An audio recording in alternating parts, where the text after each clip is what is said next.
परमेश्वर का क्रोध का कटोरा बहुत जल्द पूरी दुनिया पर आने वाला है। केवल यीशु मसीह, यीशुआ ही हमें परमेश्वर के क्रोध से सुरक्षित रख सकते हैं। प्रकाशित वाक्य 16:121 1। फिर मैंने मंदिर में किसी को ऊंचे शब्द से उन 7 स्वर्गदूतों से यह कहते सुना कि जाओ, परमेश्वर के प्रकोप के 7 कटोरों को पृथ्वी पर उंडेल दो। 2। सो पहले ने जाकर अपना कटोरा पृथ्वी पर उंडेल दिया और उन मनुष्यों के जिन पर पशु की छाप थी और जो उसकी मूरत की पूजा करते थे, एक प्रकार का बुरा और दुखदाई फूड़ा निकला। 3। और दूसरे ने अपना कटोरा समुद्र पर उंडेल दिया और वह मरे हुओं का सा लोहू बन गया और समुद्र में का हर एक जीवधारी मर गया। 4। और तीसरे ने अपना कटोरा नदियों और पानी के सोतों पर उंडेल दिया और वे लोही बन गए। 5।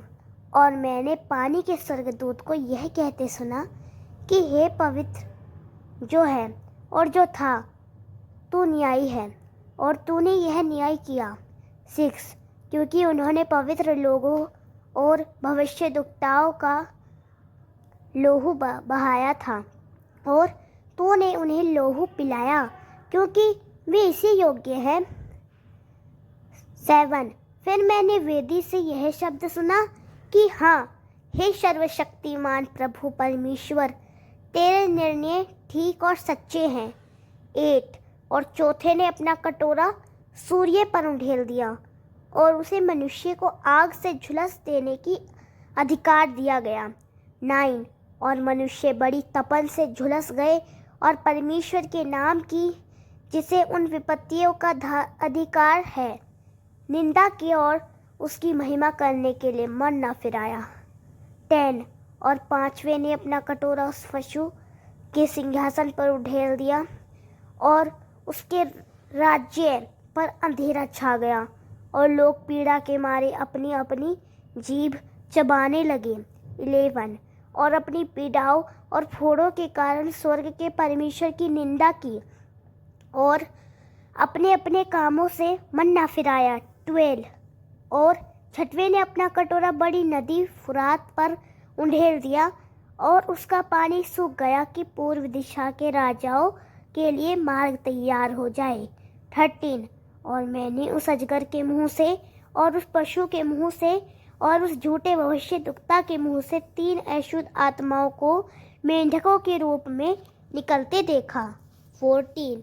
ये चिन्ह दिखाने वाली दुष्ट आत्मा है जो सारे संसार के राजाओं के पास निकलकर इसीलिए जाती हैं कि उन्हें सर्वशक्तिमान परमेश्वर के उस बड़े दिन की लड़ाई के लिए इकट्ठा करें। 15।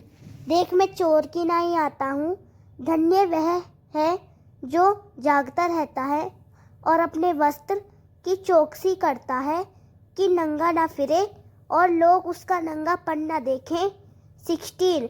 और उन्होंने उनको उस जगह इकट्ठा किया जो इब्रानी में हर मगिदोन कहलाता है और 7वें ने अपना कटोरा हवा पर उंडेल दिया और मंदिर के सिंहासन से यह बड़ा शब्द सुना कि हो चुका। फिर बिजलियां और शब्द और गर्जन हुए और एक ऐसा बड़ा भूडोल हुआ कि जब से मनुष्य की उत्पत्ति पृथ्वी पर हुई तब से ऐसा बड़ा भूडोल कभी ना हुआ था। और उस बड़े नगर के 3 टुकड़े हो गए और जाति जाति के नगर गिर पड़े और बड़ा बाबुल का स्मरण परमेश्वर के यहाँ हुआ कि वह अपने क्रोध की जलजलाहट की मदिरा उसे पिलाए और हर एक टापू अपनी जगह से टेल गया और पहाड़ों को पता न लगा और आकाश से मनुष्य पर मन भर के बड़े ओले गिरे और इसीलिए कि यह विपत्ति बहुत ही भारी थी, लोगों ने ओलों की विपत्ति के कारण मनुष्य परमेश्वर की निंदा की। केवल यीशुआ ही हमें सुरक्षित रख सकता है उस पर विश्वास रखें। यूहन्ना 3:16 क्योंकि परमेश्वर ने जगत से ऐसा प्रेम रखा कि उसने अपने इकलौता पुत्र दे दिया ताकि जो कोई उस पर विश्वास करे वह ना मरे परंतु अनंत जीवन पाए। क्योंकि परमेश्वर ने अपने पुत्र को जगत में न्याय होने के लिए परंतु उद्धारकर्ता करने के लिए भेजा है। 18 जो लोग पुत्र में विश्वास करते हैं उनका न्याय नहीं किया जाता परंतु जो विश्वास नहीं करते उनका न्याय हो चुका है क्योंकि उन्होंने परमेश्वर के इकलौते पुत्र पर विश्वास नहीं किया। यूहन्ना 3:36 जो कोई पुत्र पर विश्वास करता है अनंत जीवन उसका है। जो कोई पुत्र की आज्ञा नहीं मानेगा उसे जीवन नहीं मिलेगा परंतु वह परमेश्वर के दंड के अधीन रहेगा। प्रेरितों 4:11 यीशु ही वह है जिनके बारे में धर्म ग्रंथ कहता है, जिस पत्थर को तुम राजमिस्त्रियों ने तुच्छ जाना वह जब से अधिक महत्वपूर्ण निकला। उसी के द्वारा उद्धार पाया जा सकता है।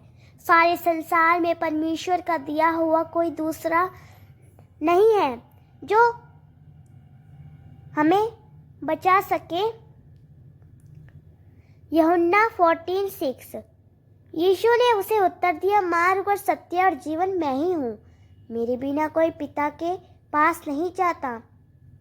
रोमियो 3:24 परंतु परमेश्वर के अनुग्रह के मुफ्त उपहार से मसीह यीशु के द्वारा सब ठीक हो गए जो उन्हें स्वतंत्र करता है।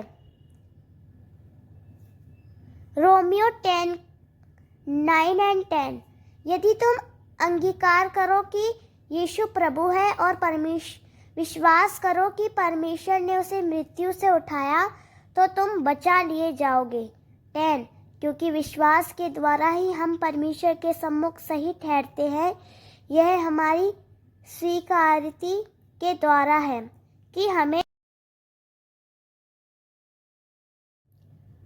बचाए गए हैं। 1 थिस्सलुनीकियों 5:9 परमेश्वर ने हमें अपना क्रोध सहने के लिए परंतु हमारे प्रभु यीशु मसीह के द्वारा उद्धार पाने के लिए चुना है।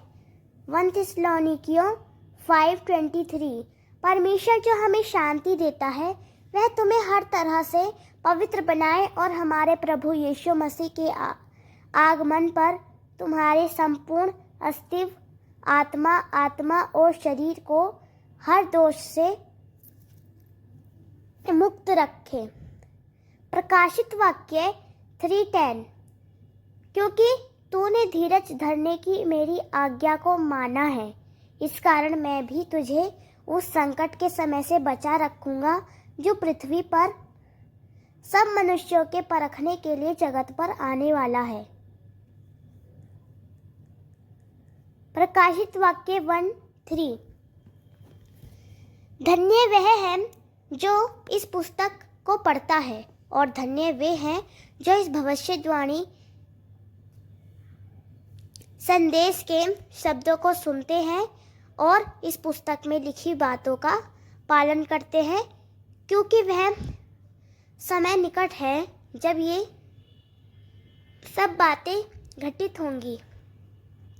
प्रकाशित वाक्य 22:12-15 सुनो यीशु कहते हैं मैं जल्द ही आ रहा हूँ। मैं अपना प्रतिफल अपने साथ ले आऊँगा कि हर एक को उसके कामों के अनुसार दूंगा।